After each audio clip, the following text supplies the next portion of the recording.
Shalom Bapak Ibu, Saudara-saudariku yang terkasih dalam Kristus Yesus. Tiba saatnya kita akan mendengarkan firman Tuhan. Namun sebelumnya, mari kita bersatu di dalam doa. Damai sejahtera Allah yang melampaui segala akal, itulah yang memelihara hati dan pikiranmu dalam Kristus Yesus Tuhan kita. Amin. Saudara yang terkasih, di minggu kita saat ini yang bernama Misericordias Domini, yang menjadi kebenaran firman Tuhan terangkat dari kitab Mazmur pasal yang ke-106 ayat yang ke-1 sampai yang ke-5. Demikian firman-Nya. Haleluya.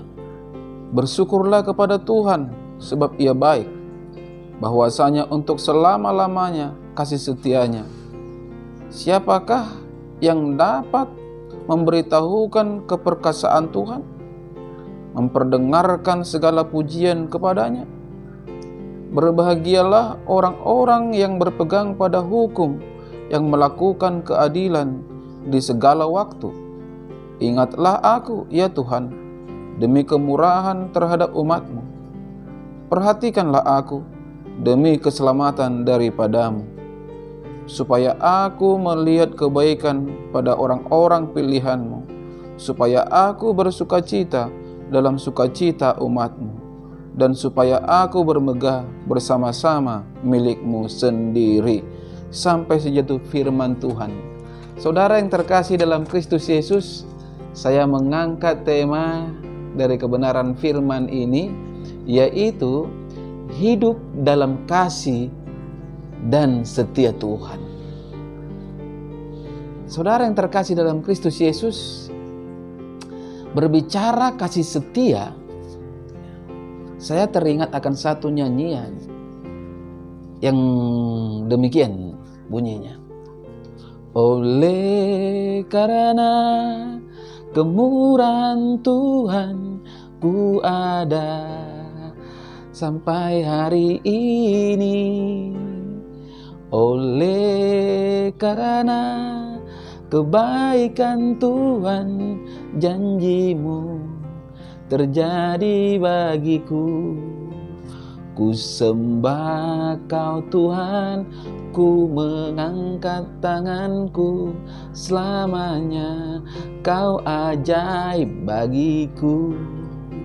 Ku sembah Kau Tuhan, ku mengangkat wajahku, selamanya Kau hebat bagiku.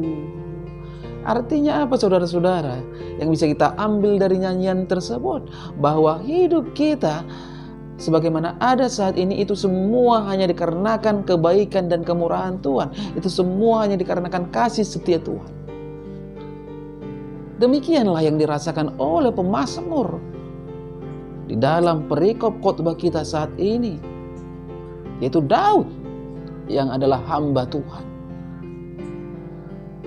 Dia merasakan bahwa hidup ini hanya dikarenakan kasih setia Tuhan. Hidup ini hanya di dalam kasih setia Tuhan. Daud sangat dikenal sebagai orang yang sangat karib dengan Tuhan. Karena itulah ia mengerti benar akan kasih setia Tuhan tersebut. Orang yang mempunyai hubungan yang harmonis dengan Tuhan pastilah dapat merasakan kehangatan kasih setia Tuhan yang senantiasa. Oleh sebab itu saudara-saudara, hati Daud tetap berlimpah dengan ucapan syukur sekalipun berada dalam masalah atau kesulitan. Inilah kehidupan Daud. Di tengah bahaya yang mengancam hidupnya, ia tidak merasa khawatir dan cemas. Sebab ia sangat percaya bahwa kasih setia Tuhan tiada pernah berkesudahan. Itu sebabnya dikatakan di dalam kitab Ratapan 3 yang ke-22 sampai 23, saudara-saudara.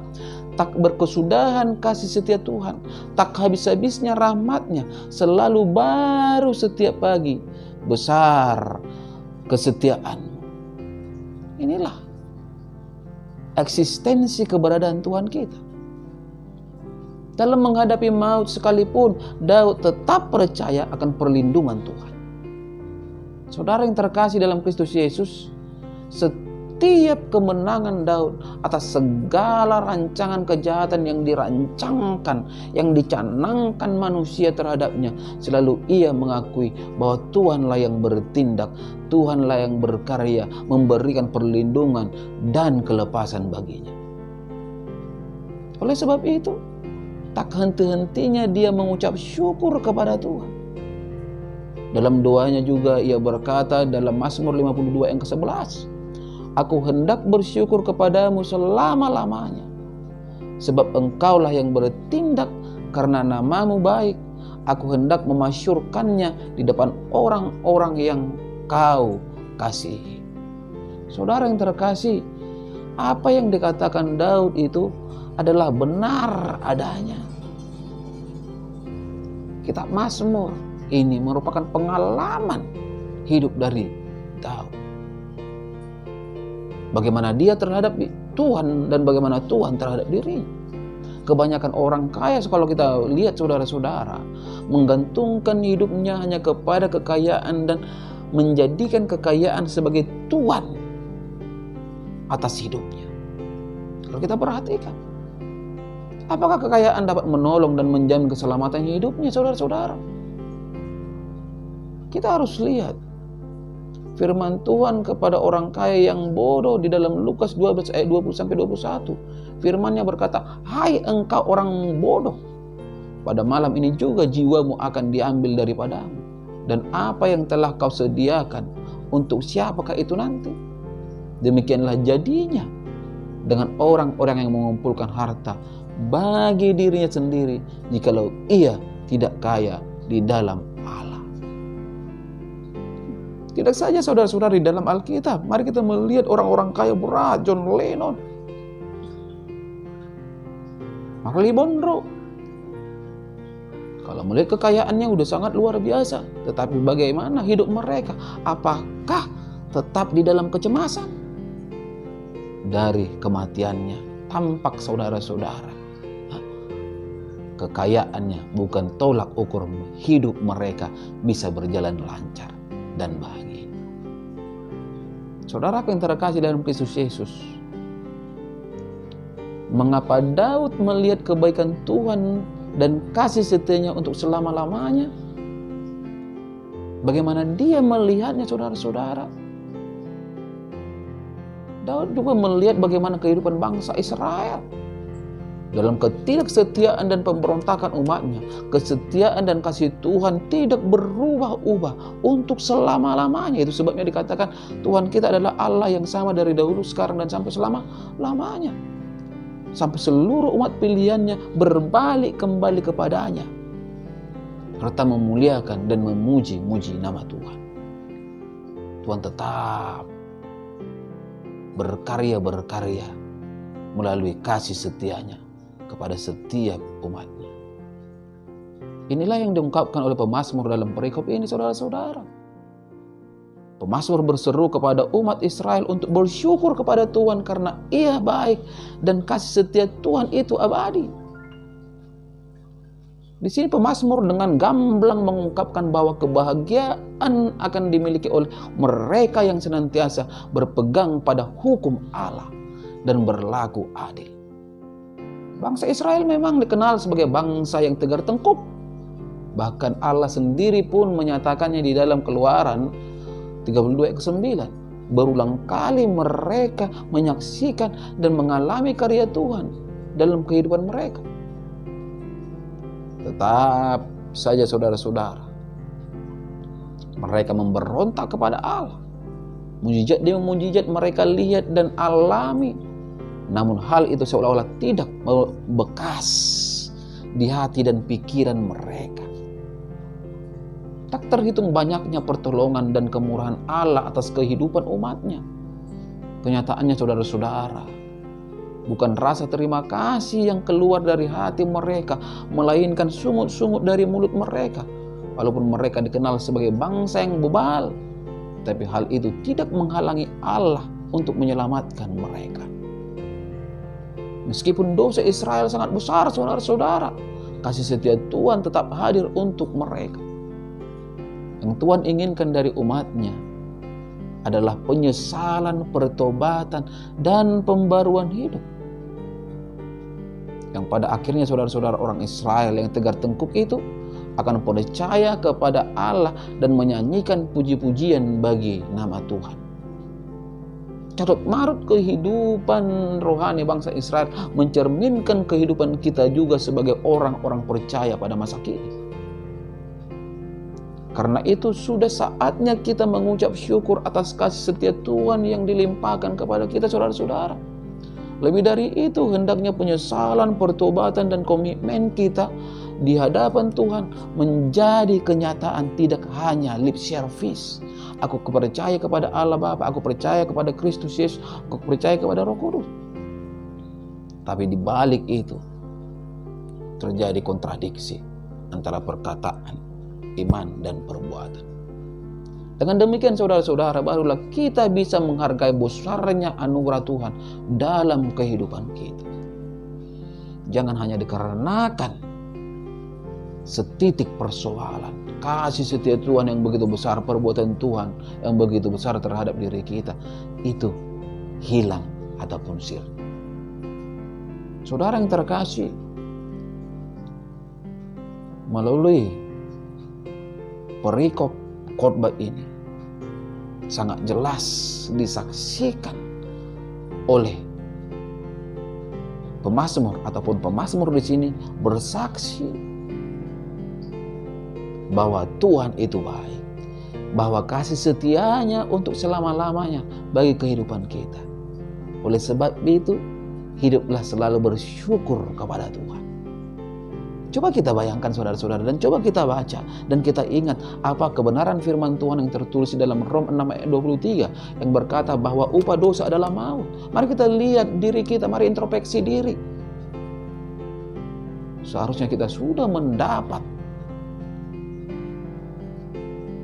hidup yang tidak layak, ataupun kita sudah seharusnya mendapatkan upah murka Allah. Tapi oleh kebaikan dan kasih setia Tuhan yang senantiasa, yang selalu baru, kita tetap beroleh rahmat-Nya, kita tetap beroleh kehidupan. Begitu juga kalau kita membaca dalam Yohanes 15 ayat ke-5, saudara-saudara, firman-Nya berkata bahwa manusia, kita tidak bisa berbuat apa-apa tanpa Tuhan. Kita saat ini bisa melakukan segala kegiatan kita, bisa melakukan segala rencana-rencana yang telah kita programkan di gereja, di rumah tangga, di pekerjaan, dan lain sebagainya. Itu bukan dikarenakan kehebatan kita, tapi hanya dikarenakan kemurahan Tuhan. Tapi mari kita ingat saudara-saudara, mengapa Tuhan masih memberikan kesempatan oleh kasih setianya yang senantiasa tersebut. Satu tujuan Tuhan agar kita bisa menjadi berkat.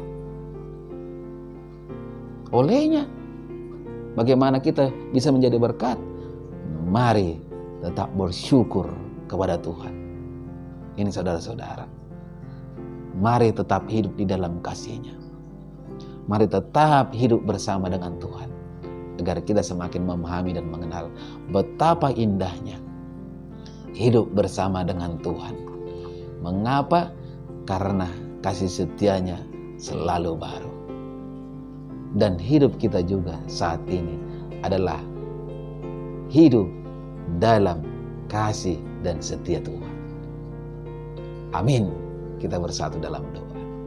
Terima kasih Bapa di surga untuk kemurahan dari firman-Mu yang telah berkumandang melalui media YouTube ini, yang mengajak setiap orang agar lebih lagi memahami bahwa hidup kami hanya dalam kasih setia Tuhan. Karena kalau kami melihat Tuhan bagaimana tindakan dan perbuatan kami yang cenderung jatuh ke dalam dosa, kami sudah mendapatkan murka. Namun oleh kasih-Mu yang begitu besar, kami beroleh kesempatan demi kesempatan. Terima kasih ya Tuhan. Biarlah kesempatan yang indah ini bisa kami pakai hanya untuk kemuliaan nama Tuhan. Berkati Tuhan setiap para pendengar. Mari Engkau meterangkan kebenaran firman-Mu ini dalam kehidupan setiap hidup mereka, sehingga mereka semakin disempurnakan menjadi anak-anak Tuhan yang mampu menjadi saksi-saksi-Mu, yang mampu membawa jiwa-jiwa kepada Tuhan dan menjadi kemuliaan bagi nama Tuhan. Dalam nama Kristus Yesus kami berdoa dan mengucap syukur. Amin. Shalom buat kita semua. Salam sehat.